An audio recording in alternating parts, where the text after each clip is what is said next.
Growing up, we had a record player, for those who remember records, and there was a singer. Her name was Gladys Gewurz, and she had Jewish music. It's kind of she sounded that for those who remember the Yiddish singers like the Berry sisters and the singing, the Chad Gadyas and stuff like that. And she had a number of songs about the Seder and about Pesach. And songs like Seder Parader or Picking Up Chametz or Somebody Took the Afikoman. That is one that still resonates every year in our family calls and WhatsApp chats before Pesach. We all share the music of Gladys Gewurz. And our discussion this morning in advance of Pesach is related to her song, Somebody Took the Afikoman. Somebody took the Afikoman. Look it up, find her. All the stuff's online.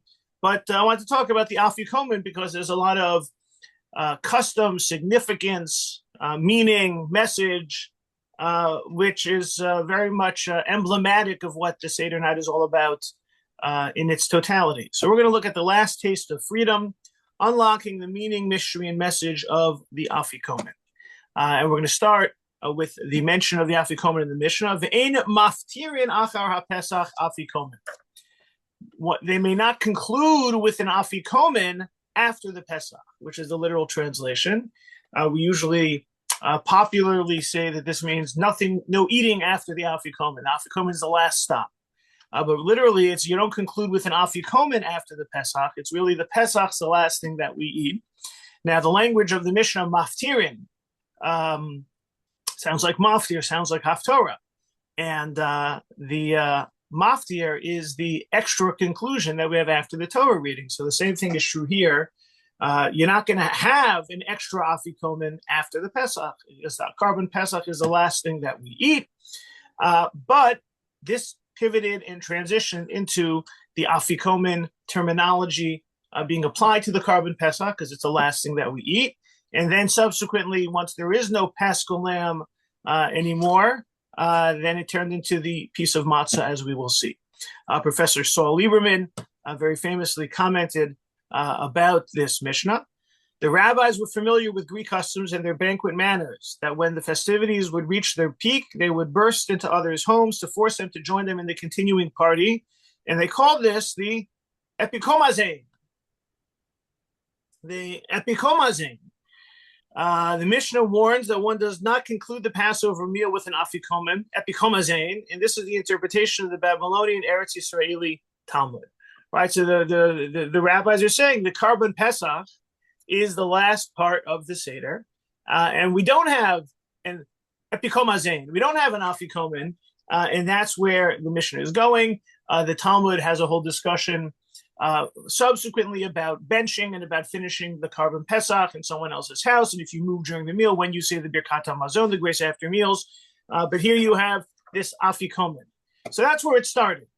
Now, the Gemara asked the question, what is the afikoman? That they must not get up and move from one eating group to another. That's exactly, in line with what Lieberman said. Shmuel said, like mushrooms for me and pigeons for Abba. Okay, it's another course. Some people like to have mushrooms for dessert, and some have pigeons for dessert.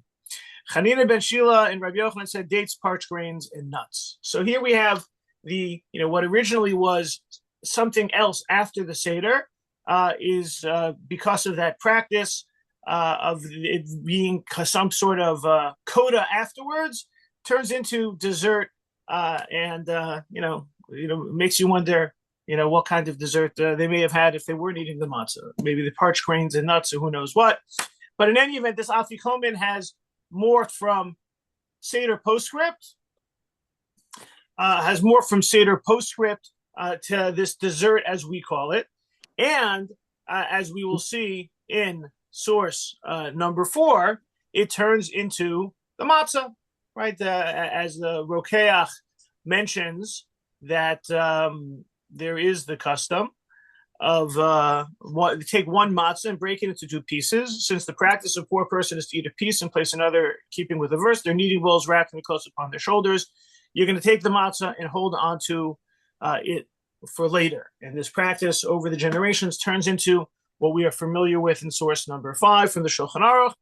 They take the middle matzah, break it into 2 pieces. One half is given to one of the participants to guard for the Afikoman, and is placed under a cloth. The other half is placed between the 2 whole matzah, right? So this assumes we have 3 matzah, which is the more common practice, although in the Sephardic, more mystically infused world, there's also the idea of only having 2, which means you only have 1.5 matzahs. But either way, you break a matzah, you put some away for the Afikoman. Also, we see here this idea of giving it to one of the participants to guard. So we're starting to see develop some of what may be familiar to us from the Seder, right? Growing up at the Seder, yachatz, you break the middle matzah, and there was always the very overly dramatic ceremony of my father turning it over to his colleague. My father's a physician at the hospital, his colleague, and saying, Abe, you're in charge of this now. If you don't do a good job watching it, you will be assigned extra overnight call as a punishment. And we would all laugh and we would all steal it. And, it was the Afikoman ritual that is meant to involve people at the Seder, give it to someone to guard, Afikoman to involve the kids. The idea of the extending this Afikoman, which originally was something that you don't have at the Seder, turning into a postscript, turning into a practice, turning into a playful experience, turning into something to keep the attention so that the people will stick around till the end of the Seder. Questions, comments, reminiscences, or the like, before we dig a little bit more deeply into some of the aspects that have become part of this practice.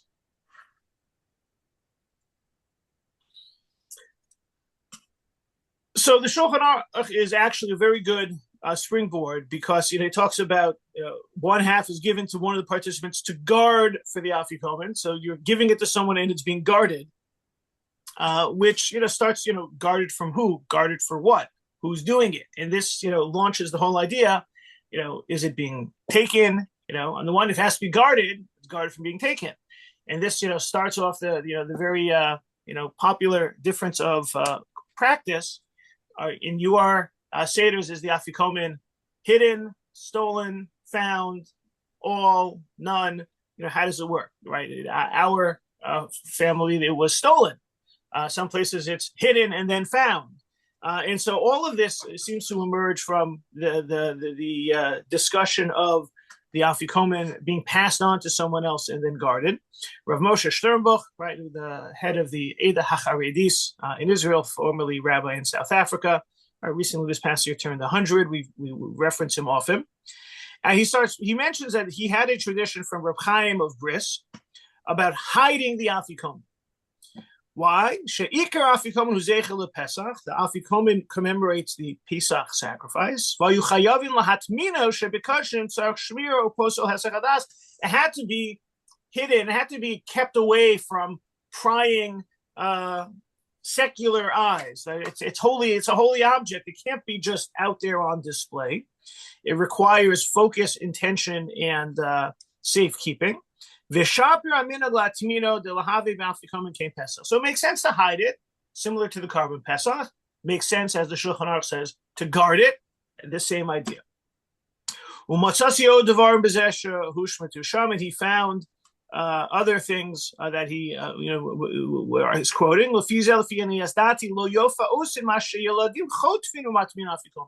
We don't want the kids to do it. Why? Like, kids' hands are not really the most safe, clean, elevated space. Like, if a kid would touch a sacrifice, that would be the end of the sacrifice's holiness and sacrificial status. So he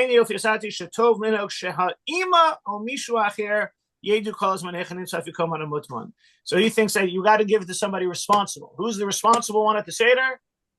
Ima, mom, right? You can trust, as someone at the Seder, you can definitely trust the mom. So someone has to know the status of the Afikoman at all times. So yeah, you see that this idea of the Afikoman's presence in different aspects of the Seder is meant to evoke the Karban Pesach and maybe impact what kind of custom you have.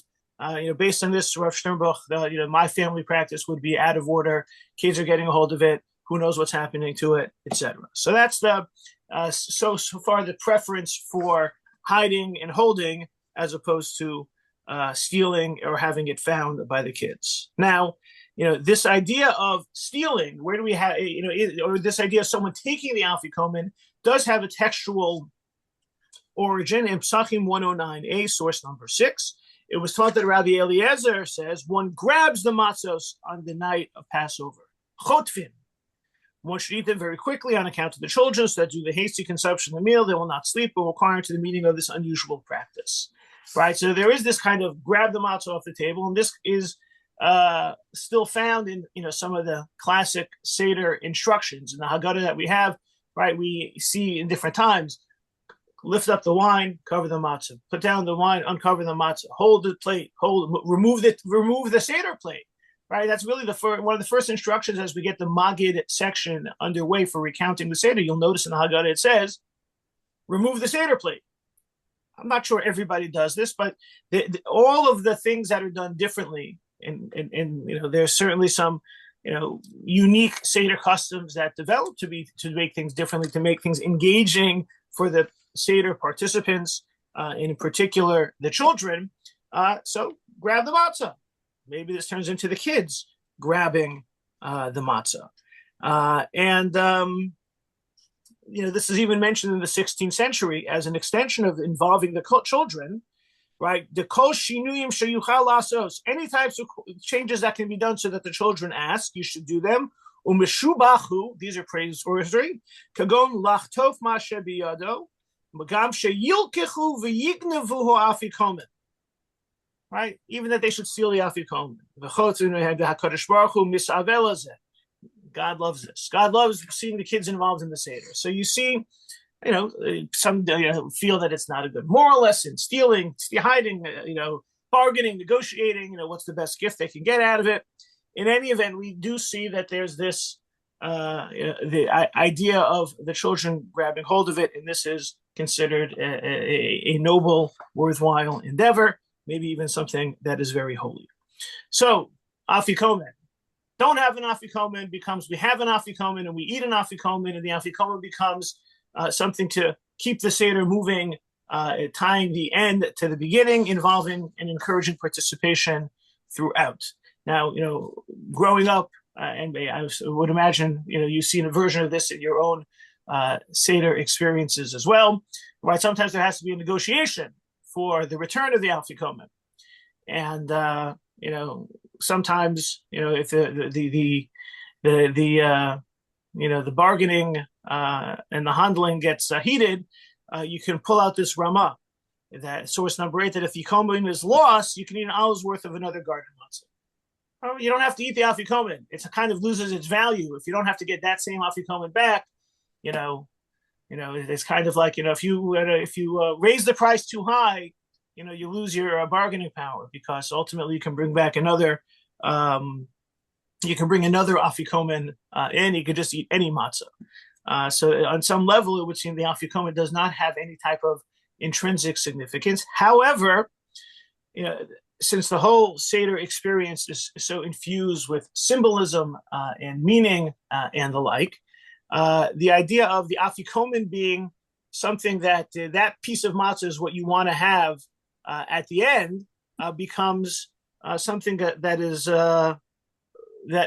built into our Seder experience. Maybe even though you can eat any Afikoman, any piece of matzah afterwards, it kind of brings to mind the bedikas chametz, which is done tonight. Right, you hide the 10 pieces, and then of course, what happens when you only find 9? Then sometimes, on Chol Hamoed Pesach, you find the 10th, and that's why it's a good idea to write it down. However, this idea of the Afikoman having intrinsic significance developed in a very unique way, that the Afikoman seems to be something that is in of itself. We want that piece of matzah. and we don't want to follow the Rama and replace it with another. So there's a law in Shulchan Aruch with regard to the laws of Yontif in terms of prohibited activities and what's in general. We know that you can do certain things on Yontif, but not things which may have relevance to prepare for after Yontif. It doesn't have a purpose on Yontif. So the Shulchan Aruch is mentioning you can't pierce a hole in the meat so that it can be suspended. Right, so there seemed to be, if you want to hang up the meat or dry the meat to prepare the meat, there seemed to be a mechanism of making the hole that was pretty, more professional, but by hand is permitted. So you can't use the tool, but you can, do what you need to do by hand. If the intent is to mark the meat, it's permitted even with a knife. But if you had a certain sense, you want to note that there's a certain piece that you want to use at a certain time, it's permitted. Now, we're not generally, hanging salamis or the like in our kitchens these days, but this was definitely in the food preparation of yore. There were various rules and regulations, but the reason I mention this is this is a springboard for the Magen Avram to mention in source 10. This idea that why were you allowed to do this? The Sarshina Leda Shemeka Humem Karasabo. You wanted to, it can't just be the ordinary mechanism because of marking or hanging the meat because it'd be too connected to business, but you're allowed to do it to mark it specifically so that you'll know what it is. You can do so. And here, this is the relevant passage. You can make a hole in the Afikoman so that you can hang it. It seems that the Afikoman turns into a talisman, into a decoration, into an ornament. Now, and you can make a hole in it. Now, one of two possibilities. One, it's very hard. Imagine making a hole in a shmura matzah. Now, they're all cracked. How can you make a hole that you're going to be able to then put a string or a chain through it and hang it? Maybe he had softer matzah. In any event, for us, the relevant expression here is that they're hanging the matzah. They're hanging the Afikoman. Why are you hanging the Afikoman? So Rabbi Yaakov Reisher, in source number 11, was asked that very question. Al shesheil atani tam al plios Afikoman. Why are you hanging the Afikoman? Lo shamati ledavar tam. I never heard a real good explanation. He says you really shouldn't do it because why are you hanging up food? Why is that so terrible just to hang up some food? The whole discussion was about hanging food. What's so wrong about hanging food? And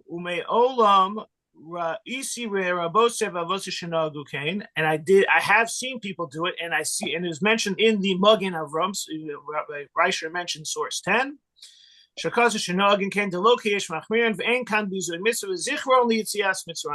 commemorates the Exodus. Right? Why do we do it? Commemorates the Mitzrayim. Maybe you're envisioning, you'd hang the matzah the same way they hung the matzah on their shoulder. In any event, this does seem to be a practice that has several hundred years of being done, even if not everybody understands the reason. Rav Sternbuch, who we mentioned before, didn't like the idea of the kids taking the Afikoman and like the idea of a responsible adult, the mother knowing where the Afikoman is, but also mentions this custom. And he says that this custom, maybe makes sense because the Yesh possessed smach lashmor shetlias ma'at Afikoman kol hashana b'bayis, not just at the Seder, but have it hanging all year long. Segula neged geneva v'od devarim. Maybe it's since you're protecting the Afikoman, then that Afikoman acquires a certain talismanic, if that's a word, right? A talisman, a talismanic purpose in warding off theft or other negative consequences. Kiwan shemitzvahs or yesh b'deh din sheyehe shamor, right? The shmor matzah, guarding the Afikoman. So therefore, the Afikoman becomes a talisman. Al ken yesh bo segula lishmor. It becomes a certain symbolic value for spiritual protection by hanging the Afikoman.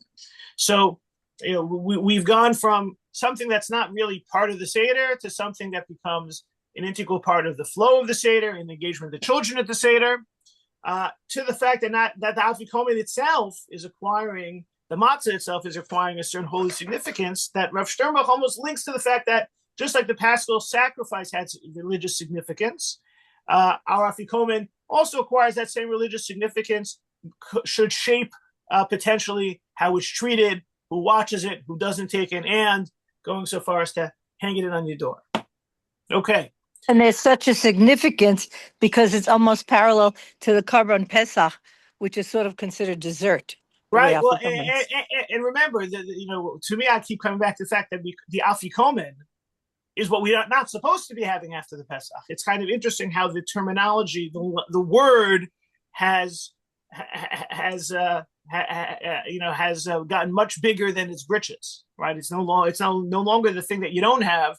It's the thing it's the piece of matzah that's become holy.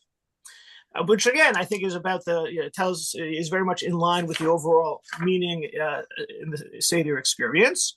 Rav Chaim Vital, right? This is the primary student of the Arizal, Rabbi Isaac Luria, that says Lishtok hayam mizafo kizayis matzah shmur min afikomen tashlif ledal ruchos hasfina dalad zeisim v'yashmur mishas tzira v'yishkot miyad. If you take shmur matzah, right, shmura, which is about protection, and there's a raging sea, you should take it and throw it in the different directions, and the sea will become calm. So, and this has a very famous application of implementation with Sir Moses Montefiore, right? Sir Moses Montefiore, the very famous Jewish philanthropist who supported a lot of what was going on in Israel in the early years in the 19th century. So he's writing in his diary is recorded Monday evening, source 14, the 26th of November, 1827. On board the Leonidas, Captain John Anderson, about 60 miles southeast of Malta. Since Friday last, we had encountered continual gales of wind with a heavy sea. Our ship leaky, the pumps being kept constantly at work. The gale of yesterday was allowed by the oldest seaman aboard to have been horrific, attended by the most dangerous short sea moving mountains high. At about 10 o'clock, the wind began to abate. After midnight, the sea became less agitated. This morning, the sky again reformed its most threatening aspect. Dawn clouds are rising in all directions. Captain Seaman foretelling a repetition of the late dreadful weather. Kind of has like, Jonah, coming to mind. At this awful pause, a little before noon, I threw into the sea a small piece of last year's Passover cake, laid by on the evening of the Haggadah, supplicating the Almighty to protect us and to avert the coming tempest, likewise to tranquilize the still troubled ocean. So it was something that whose protective value had certain mystical qualities, as invoked by Rabbi Chaim Vital, that even Sir Moses Montefiore was familiar with. He kept his Afikoman, had it with him on his journey, and threw it into the sea, and he lived to tell the tale. So again, this is like one of those things that, you wonder, did it really happen or not? But it's in his diary. I would imagine, at some point someone will try and, prove the veracity and, whether it's true or not true or the like. But again, it's we have this infusion of spiritual significance, spiritual power into the Afikoman and we have a practical application thereof. So the Afikoman is something that has gone, gone from what we don't have to a strand that ties the beginning of the Seder to the end, that involves people, that prompts a conversation as to the Korban Pesach, as to the protection, as to the piece of matzah itself having significance. That's this idea of infusing, the rest of the Seder, a night of conversation, a meal is much more than a meal. It becomes an elevated experience. As Rabbi Aaron Goldscheider writes in his Haggadah, the last piece of matzah of the night has to be the last taste we have, so that the Seder accompanies us throughout the coming year. On Seder night, God has given us freedom, holiness, joy, and wholeness. It is our job to hold on to them in the months to come. Everyone thinks at the end of the Seder it's all over. They're so mistaken. It's after the Seder that it all begins, right? They're getting back to that first source. Ein maftir achar Pesach Afikoman, which means don't have an Afikoman after the Korban Pesach. Turns into don't eat anything after the Afikoman. And really, it's not only about not eating after the Afikoman, other than the last 2 cups of wine. It's about the taste of the Afikoman, not just the physical taste of the matzah, but that which we have absorbed throughout the Seder evening, lasting and going on. The Seder is where it all begins. Of course, one of my famous anecdotes about the person who attended the silent shaker service and asked the usher, when does the service begin? Because they don't talk at the service. So when does it begin? And the usher said, the service begins after we leave the sanctuary. Right? It's that we, the Seder's service begins, after the Seder around the table ends. And so that it seems to be what the Afikoman is meant, has started to convey. Is that the lesson of the Korban Pesach? Interesting. The holiday, we call it Pesach, even though the Torah calls it Chag HaMatzos, the holiday of matzah. And Rav Levi Yitzchak of Berdichev famously notes that the Torah always calls it Chag HaMatzos. We always call it Pesach, right? No one wishes everybody, happy Chag HaMatzos. You wish Zis and Pesach.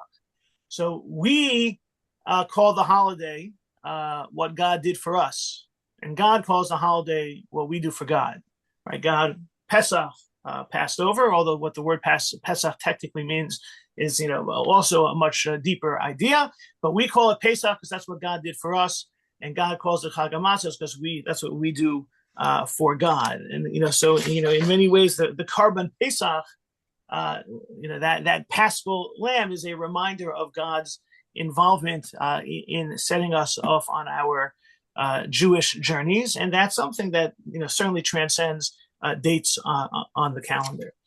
So whether you're going to hide it, seek it, steal it, barter it, bargain it, or decide to hang it or put it in your drawer or hang it on your wall, this final taste of the Seder has a lot of deep meaning and symbolism to inspire us this Pesach holiday. Wishing everyone a Chag Kasher V'Sameach.